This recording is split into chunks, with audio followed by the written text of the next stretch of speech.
आप सब जानते हैं कि पूरी दुनिया को वसाइल की कमी का सामना है। क्लाइमेट चेंज ने पूरी दुनिया को मुतासिर किया है। पानी की दस्तयाबी फ़ीकस बुनियादों पर कम हो रही है। खुराक फ़ीकस बुनियादों के ऊपर एक चैलेंज बन चुकी है।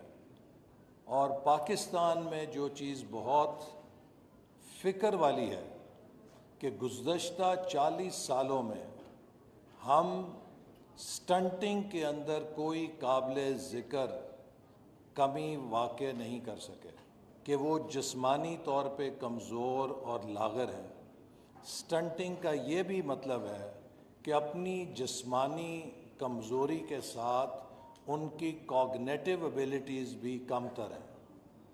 तो आज की दुनिया में मुकाबला क्रिएटिविटी और इनोवेशन के ऊपर चला गया है।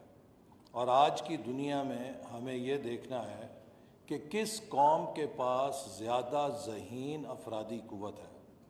और अगर 40% हमारे बच्चे स्टंटेड होंगे तो हम इस रेस को कभी नहीं जीत सकते।